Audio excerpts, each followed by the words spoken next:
Sanbonani, hello everyone. My name is Tato Kumalo and welcome to my channel.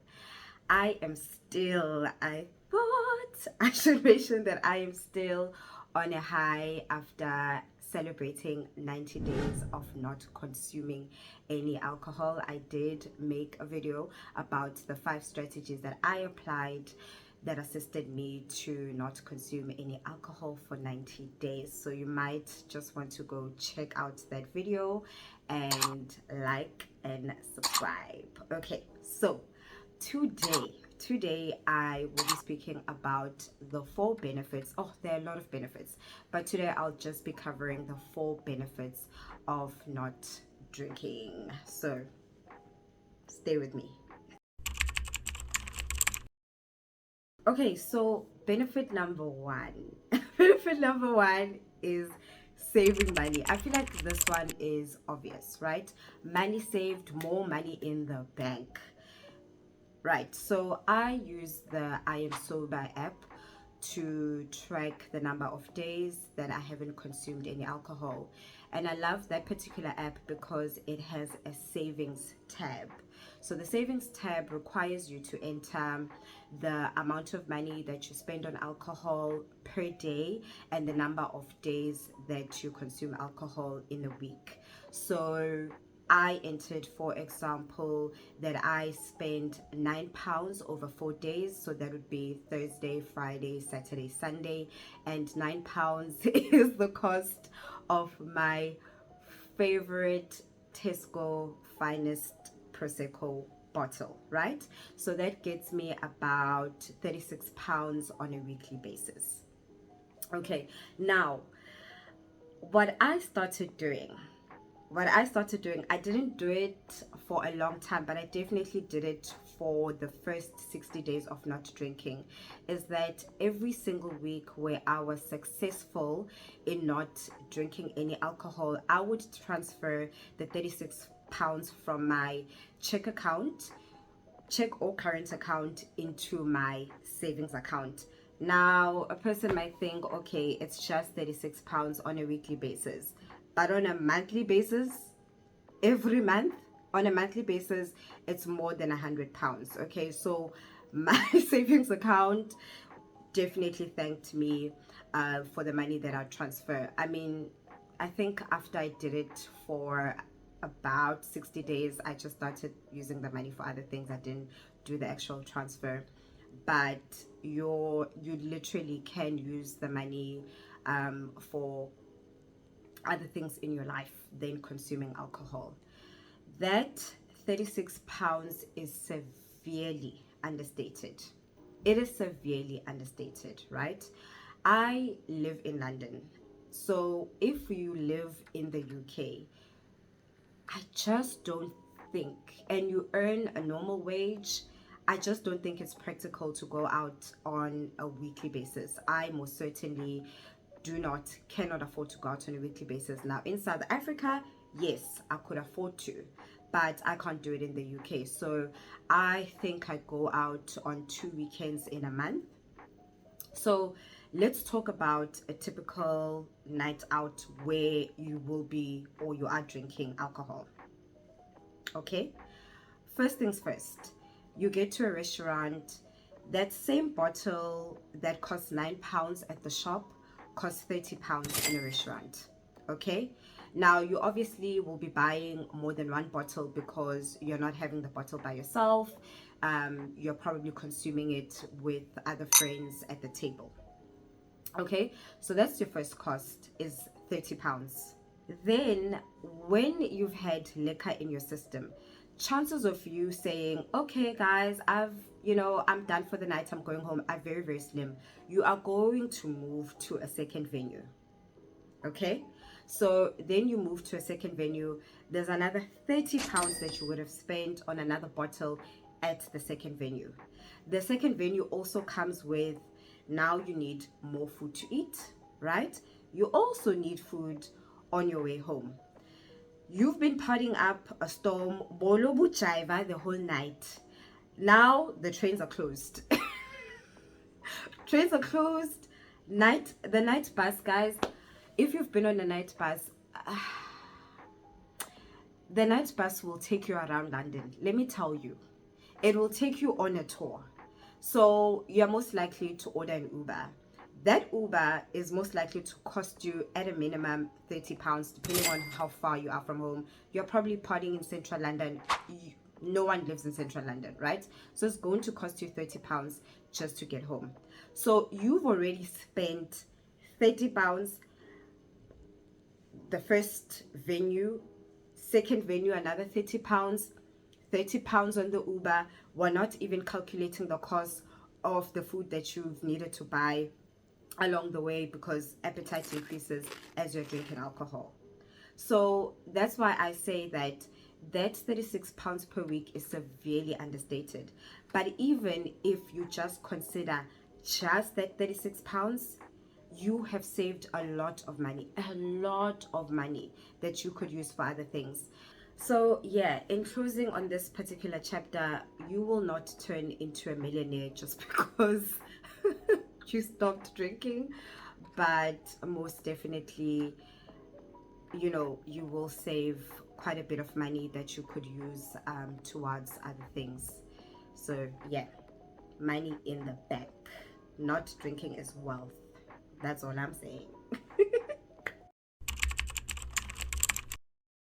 When I tell someone that I've stopped consuming alcohol, or I've taken a break rather from consuming alcohol, almost the first thing they say is, yo, you must be losing weight. And I'm just like, but I'm right here in front of you. Does it look like I'm losing weight? Like, no, babes. No, babes. Stopping consuming alcohol will not automatically lead to you losing weight. It just will not. Let me just dispel that rumor from the onset. Weight loss is a complex issue, I think. So let's break it down a little bit. Okay. On a scientific basis, I watched a video done by Dr. Eric Berg. Eric Berg, it's Berg, but I'll link that particular episode on this video. And in there he talks about that alcohol blocks your ability to burn fat for 48 hours up to 72 hours, right? So if you think about it, the whatever benefits or impact of healthy eating or going to the gym will not be registered by your body for 2 up to 3 days because of the alcohol that is blocking your ability to burn fat. Okay, so practically, if you start drinking alcohol on Thursday and you continue on Friday, Saturday, and Sunday, and then on Monday you reset. So Monday you're eating well and you're exercising, you're doing that on Tuesday as well, you're doing that on Wednesday, and then you start drinking again on Thursday. You can imagine that literally your body doesn't have time to reset and you're not allowing yourself, or you're not allowing your body to register the efforts that you've made, if that makes sense. So that's just on a scientific level. Practically, the obvious things, just from a layman like myself, alcohol has a lot of sugar. Alcohol has a lot of sugar. So if you think about it, if I'm not consuming alcohol from Thursday up until Sunday, or how often you would consume alcohol, you are automatically cutting out a big chunk of sugar. Because if you change nothing else, except your consumption of alcohol, but nothing else changes, you still eat the same, you still exercise the same, or you don't exercise, whatever the case is, you are still cutting out a huge chunk of sugar from your diet. So it assists from that aspect. Now, if you are like me, actually not just like me, as human beings, we are habitual creatures, right? We replace one habit with another. I don't have a sweet tooth, but when I stopped consuming alcohol, I wanted every sugary thing I could get my hands on. I love a cappuccino. So I would go and buy a cappuccino and literally go into a coffee shop, buy a cappuccino, get out. All of a sudden, me, I was looking at the pastries and I was like, oh, I'd like to try that and I'd like to try that muffin. I could finish an entire muffin. I don't even like baked goods like that. But all of a sudden, I could finish an entire muffin. Every time I went to buy coffee, I wanted something sweet, right? I quickly put a stop to that, right? I quickly put a stop to that because I was consuming a lot of sugar. Another form of sugar that I was consuming is that I still love the non-alcoholic versions of alcoholic drinks. So I still love the taste of non-alcoholic cider, non-alcoholic beer. When I go out, I'll have like a mocktail. I can even make myself a non-alcoholic mimosa. So I still love that, and those are filled with sugar. Those are filled with sugar. But on the reverse side, I will say that on a night out, with alcohol, you can take in glasses and glasses and glasses of cider or beer or whatever alcohol you're consuming. It is very hard. In fact, I have found it impossible to be able to consume cans and cans and cans of Coca-Cola the whole night.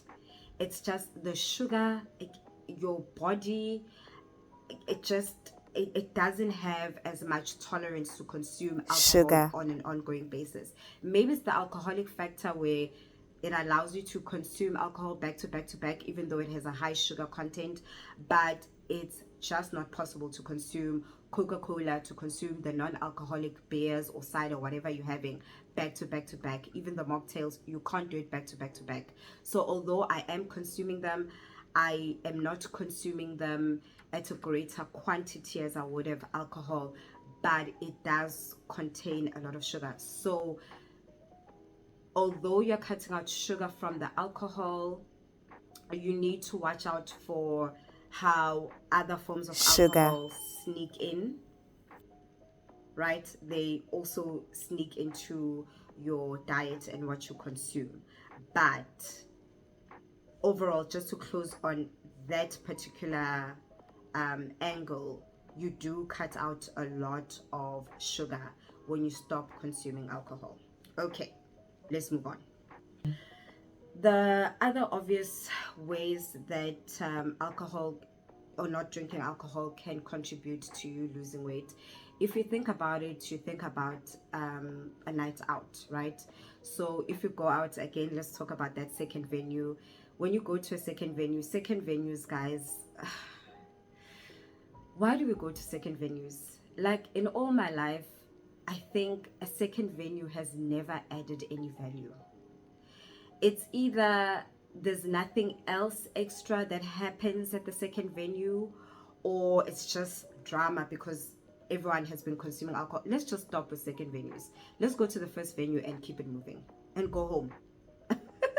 But anyways, when you go to the second venue, which is most likely a club as an example, there's no salad. You're not going to be consuming anything healthy. You are going to grab the first greasy available meal that you can get your hands on. Similarly, when you wake up the following morning and you have a hangover, there's no part of you that's going to wake up and go to the gym or take a walk, right? You're also going to be reaching out for your phone so that you can order in food, and you're not going to be ordering any healthy food. You probably also don't have the energy to go to your kitchen and cook yourself a healthy meal. So already, just at least on a weekend basis, when you're not drinking, you are able to make better choices because you have autonomy with your time. You can wake up and exercise. You can wake up and cook yourself a lovely, nutritious meal. Okay. So in closing, on the topic of weight loss, there are obvious ways, scientifically, as I've mentioned, and also non-scientific evidence that's obvious to you and me, about how not consuming alcohol can assist with your weight loss journey. But disclaimer is that weight loss and trying to lose weight is the ghetto. Let's just be honest, guys. It's the ghetto. The ghetto.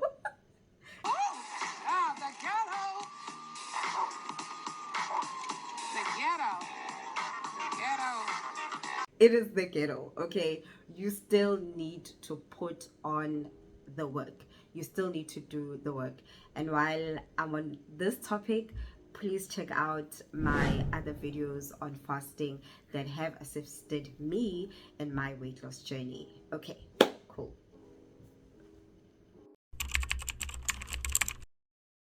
Okay, now we are on benefit number 3. Benefit number 3, yeah. So benefit number 3 is health.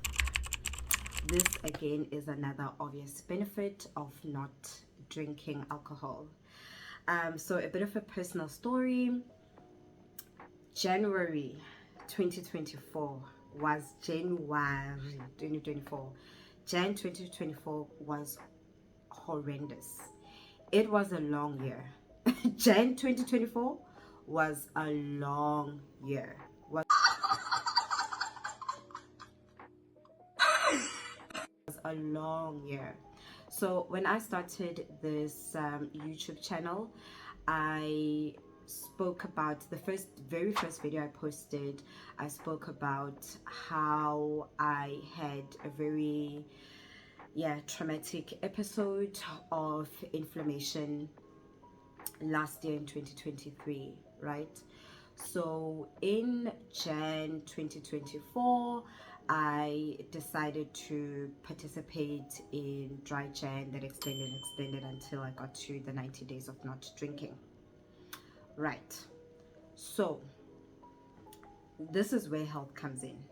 I understood that when I drink a lot of alcohol in one sitting, like a night out, it leads to my swelling and my inflammation. I also have fibroids. So when I participated in dry Jan, obviously I didn't experience any severe swelling or inflammation. However, I think a few days of not consuming alcohol, I was experiencing a little bit of pain. It wasn't severe, it wasn't large, but it was a little bit of pain. And so I was at a point now where I was like, okay, I need to get professional help to understand what's happening in my body, because I'm still experiencing a little bit of pain even though I haven't consumed any alcohol. Right. And this led me to going to a doctor where they did a couple of scans and I took some blood tests. One of the tests they did on me was a CRP, a C-reactive protein blood test. The CRP specifically tests for inflammation. Okay, so when my results came back, my inflammation was sitting at 8.5 milligrams per liter. Now, according to your CRP, if CRP is sitting at 10 milligrams per liter, then your inflammation is very high. If CRP is sitting at 5 or less milligrams per liter, then that's the normal range. That's the range that you want. I was sitting at the midpoint because I was sitting at 8.5, right? So my doctor then said to me, look, I'm not going to be too alarmed about this, but out of all the tests that you have done, I would like for you to take another CRP blood test. Okay, so I'm in the UK, NHS, it's hard to get an appointment. So from the time I took the initial blood test to when I could take the second blood test, a couple of weeks had passed. And it's important that I mention that a couple of weeks had passed, because when I eventually took my second CRP blood test and the results came in, my inflammation was sitting at 5. Guys, See, mama, see my. Oh. Andonwabe.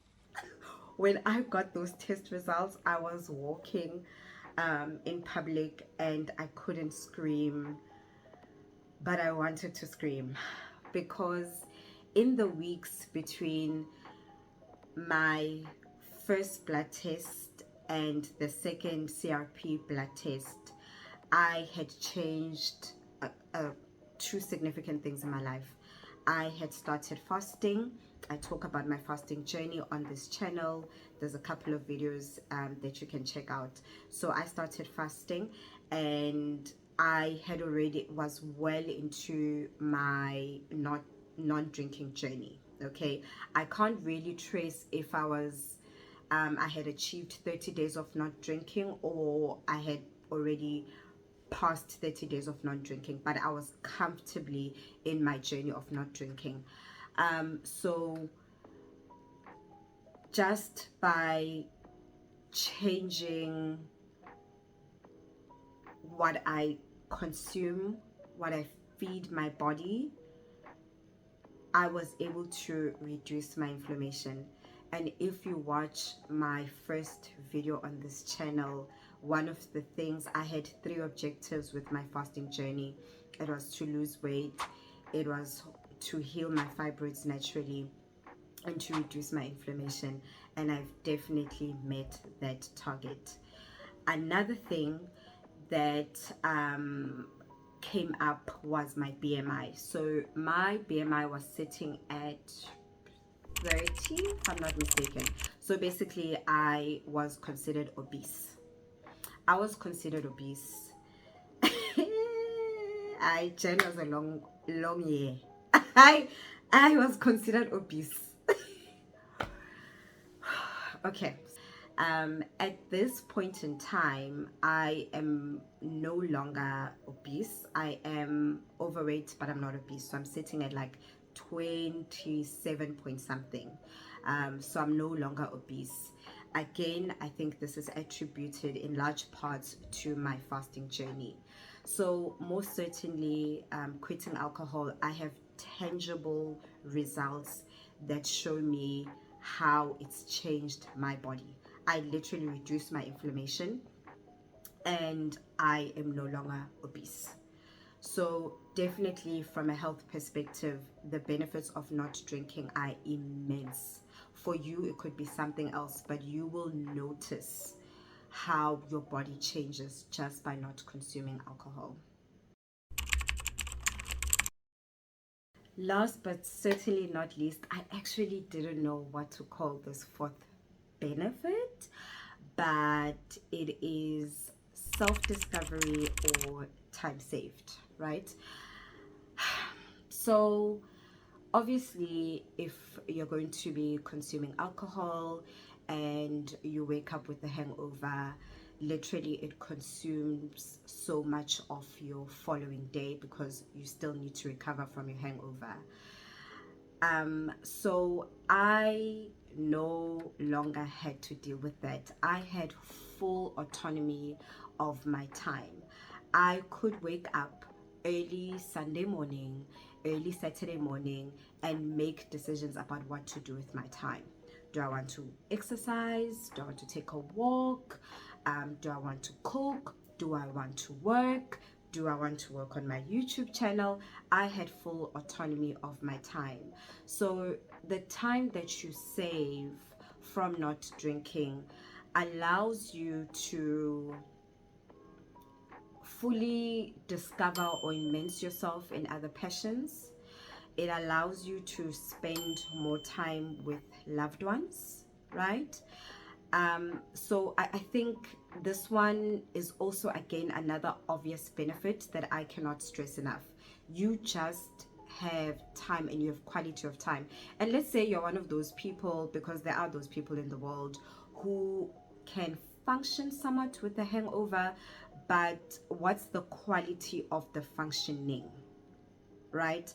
how invested, how present are you in the thing that you're doing? You're probably going with the motions, but you're not that present. Now you can be fully present in whatever activity you're participating in. So if you're going out for a breakfast date with your friends or family, if you are exercising or participating in your hobby, playing with your kids, it doesn't matter what it is, or cooking, you can now really authentically be fully present in that activity.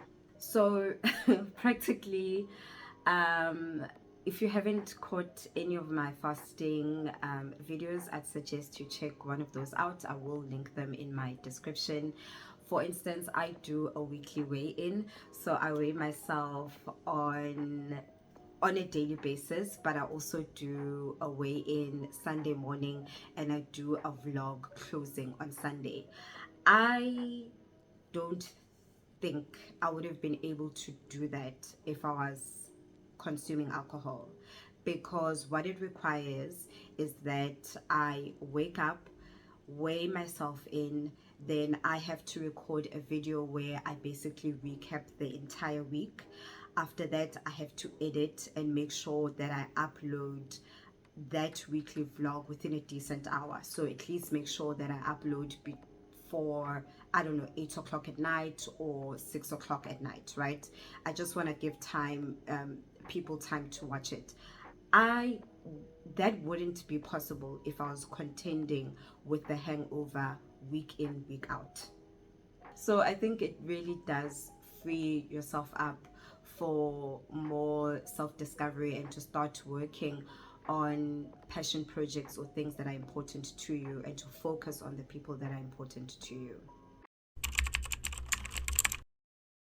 So let's recap on the 4 benefits of not drinking. Number 1 is money in the bank. You will save money from not drinking. Not drinking is wealth. Number 2, weight loss. Not drinking will contribute to your weight loss journey.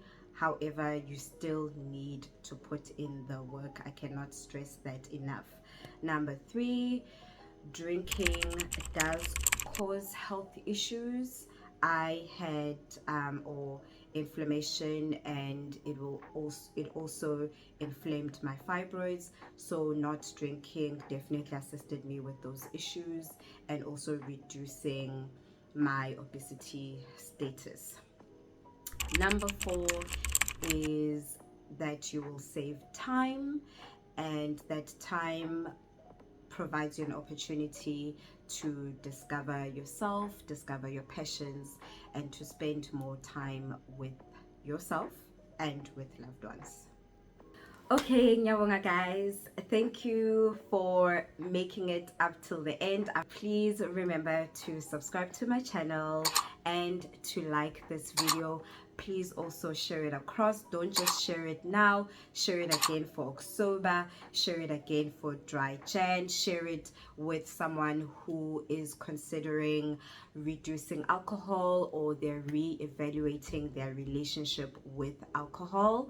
I also just want to make a disclaimer that I was participating in Dry Jan, and that's how this journey started. And then I got to 30 days and I realized it's not that hard. I'm not craving for alcohol, so I kept on extending it, and I got to 90 days. I will likely consume alcohol again, but my relationship with alcohol has certainly improved. I will be making more videos about just not drinking alcohol related type of content, so please look out for those videos. I will create a separate playlist for it as well. Thank you, ngiyabonga for staying with me. Ngiyanithanda lonke. Bye.